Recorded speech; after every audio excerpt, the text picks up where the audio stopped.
Hey everyone, welcome back to Innate Healthcare Institute's channel. And in this video, we are going to go over knee pain and knee problems and why a regenerative medicine solution might be the best option for you, like something like stem cells, and why a conventional approach or what you may have been doing may not been working well for you.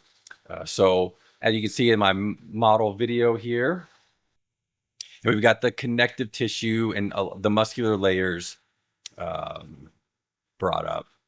And we'll start peeling back. We'll start looking at all these culprits. As if you watched my video on the lower spine, you know I like to make the detective analogy of approaching, well, actually healing in general, but you can also do it for, in an orthopedic and a sports medicine sense of like, who's the culprit, or culprits, what's causing your pain in the knee, and not on a biochemical level, like, oh, it's inflamed and you've got blah, blah, blah, like, but you know, who do you focus on?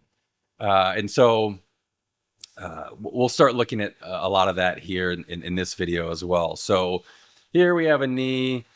It's got all the tendon and muscle attachments. So why we're this panned out, why we're on the surface level, and we're going to go deeper. Okay. We're gonna, you can see in the background, I got my flux capacitor fluxing. And so we're gonna kind of travel deeper into the body. Here is, this area is called the pes anserine. So this is your shin bone. Okay. This is the kind of like top of your shin bone. If you want to press down on it, if you press your kneecap and you go about a hand's width down, your kneecap is right here, and then go towards the middle part, the inside part of your leg. This is so tender for a lot of people, especially maybe if you're on the heavier side. Injecting for the practitioners watching it, and you're having somebody that's just this general knee pain. It's not really anything. It just hurts all over. And maybe you've done an intra-articular injection or something. Come down here to this pes anserine, to this sartorius muscle, and you've got the gracilis muscle attachment, and you've got one more, semitendinosus, which is, let's go back here. So you got these three muscle attachments that come in here. So again, here's a little culprit already that gets missed a lot. A lot of doctor detectives miss this area.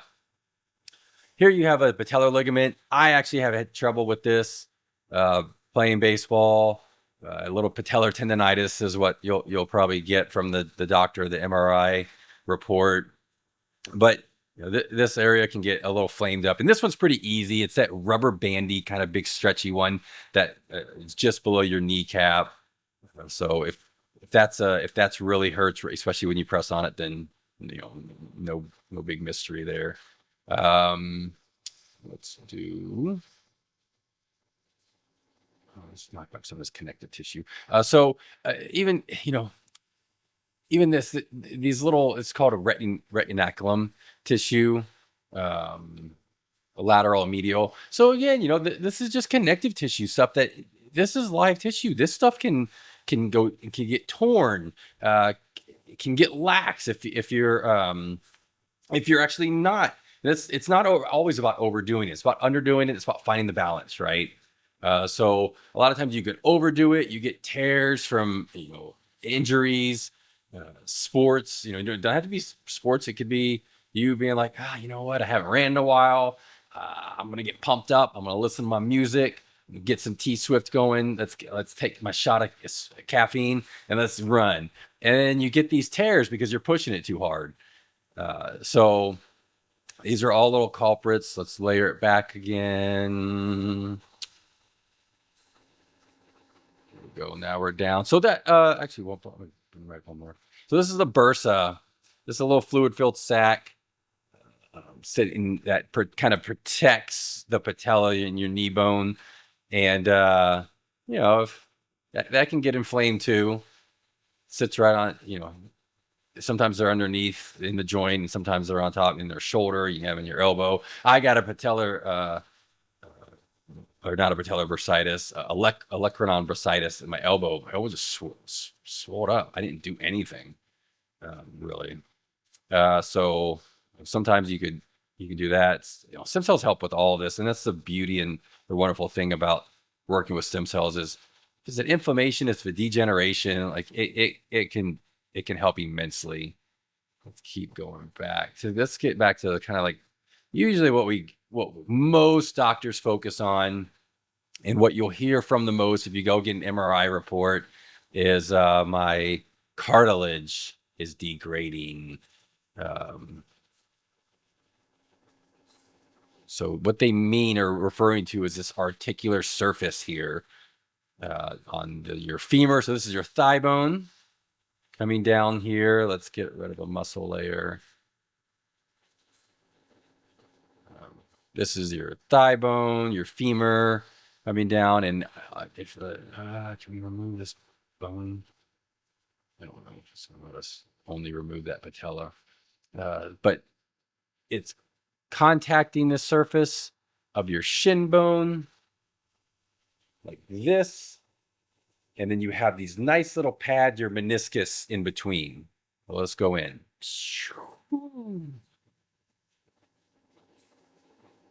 There's your medial meniscus. Ooh, let's get up in here. Here's a transverse ligament. Here's an anterior cruciate ligament.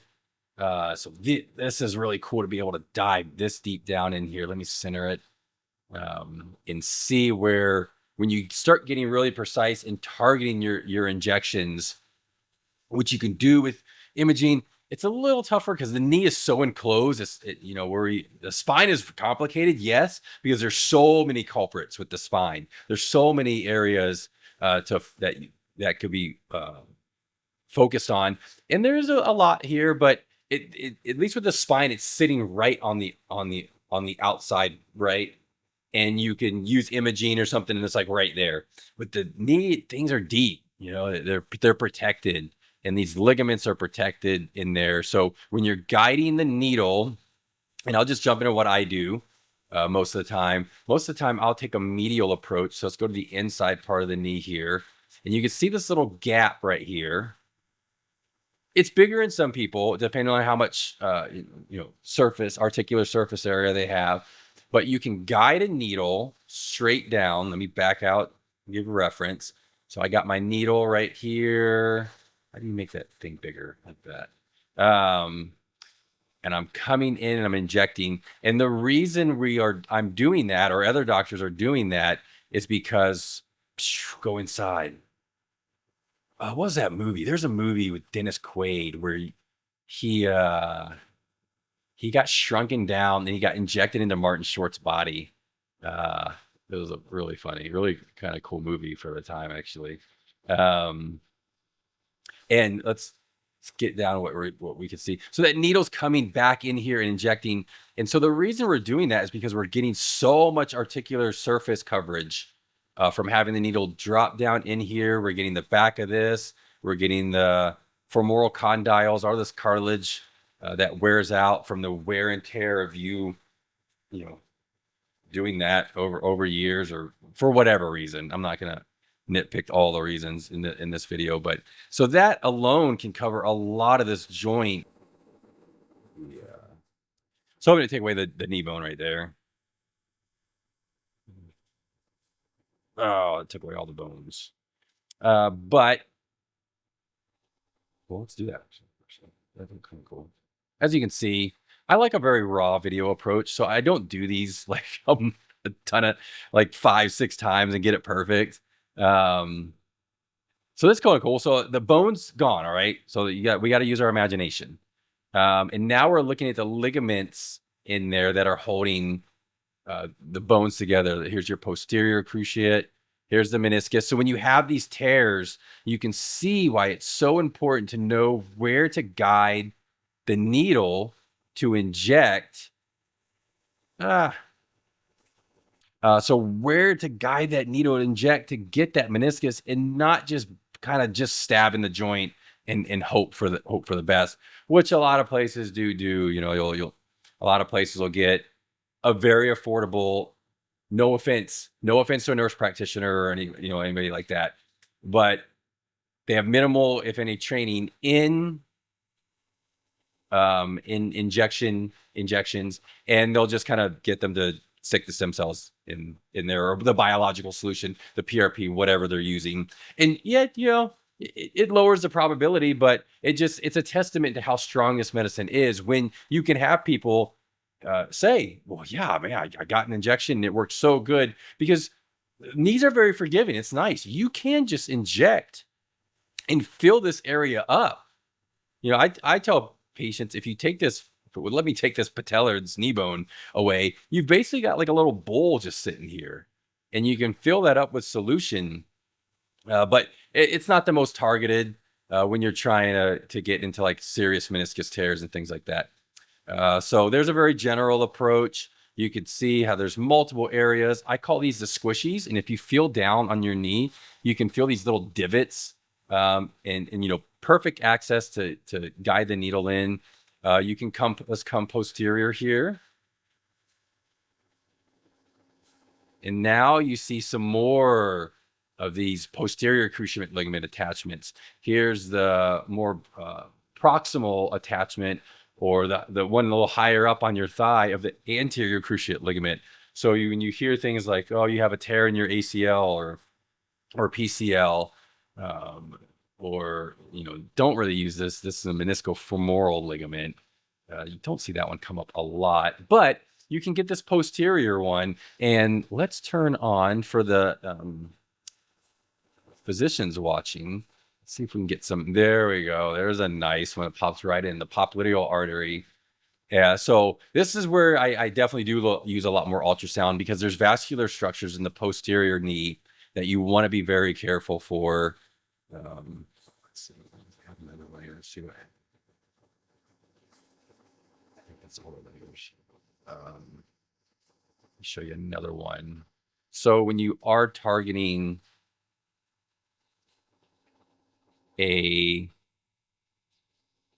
medial, so let's back out for a reference. So we're going to go to the left knee. We're going to go to the inside part of the left knee, the medial part of the left knee. And when you're using ultrasound, you want to look for these arteries. This one's the superior medial genicular artery. There's a couple arteries in there you want to be very careful for. You can see, and on this model, and which was I was taught as well, laterally you don't have as much, but there are some medially that you should be careful for. It's not like it's a huge life or death thing. Somebody correct me if I'm wrong, but why, when you can take an ultrasound and look for it. So yeah, use your ultrasound and be careful not to puncture this big artery right here and have any complications. Here's your fibular nerve. Usually not injected. You normally don't have to worry about that too much. Maybe if you're doing knee pain, you get down here on the fibular head, and you're injecting this little joint. So this is now we're on the outside part of the leg, if you're not speaking all the cool medical lingo. And it's that little, mine sticks out. It protrudes really good, but it's a little bony, notch you can feel in there. And, this could be a cause of pain too for people, as well as this popliteal muscle attachment. So you can see it's not as complicated as the spine, but there are some areas that you have to be cognizant of and focus on. And just be careful if you're getting on the posterior, on the back side of this, not to inject that nerve, or the patient will tell you it'll hurt. You probably won't, you're not going to do anything permanent or anything. But so if this kept going down, here's a little fun fact. If this kept going down, this is another area where you can inject for neuropathies. So you're starting to have the numbness and tinginess. If it's creeping up into your calf area, doing a perineural injection or injecting on this nerve right here. I don't know why does it cut it off?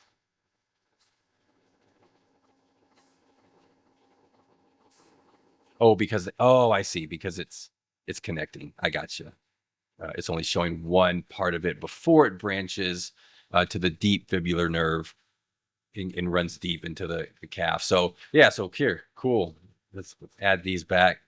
And so for neuropathy, I'm not gonna break off into a total neuropathy video, but you can inject these perineural injections for nerve related conditions lower down in the leg, and you can do that no matter.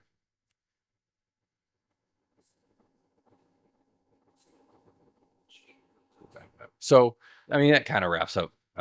We'll do a nerve one. So that nice segue into subscribing to our channel so that when we do something like this neuropathy video, you can be alerted, or leave in the comments, like this video, please, if you can, and leave in the comments what other areas or conditions or anatomical structures you'd like to have me focus on. Trying to just think I'm not missing any really major areas before I get off topic and get off the knee. But very easy area. I'd say, knees are like your bread and butter for regenerative medicine. They heal. They typically recover very well, given, in that you are trying to focus on the root cause. There's been occasions where I've told patients, I'm sorry, we've got to focus on your blood sugars and your weight if we're going to make a big progress on your knee pain, because those biomechanical forces are just too much. Your joint is getting weaker from disease and age and everything, and you're putting more stress on it, and that's a bad combination. Usually, what you see in more of like an overweight, obese crowd. But it could, you could translate that to an athlete just as well.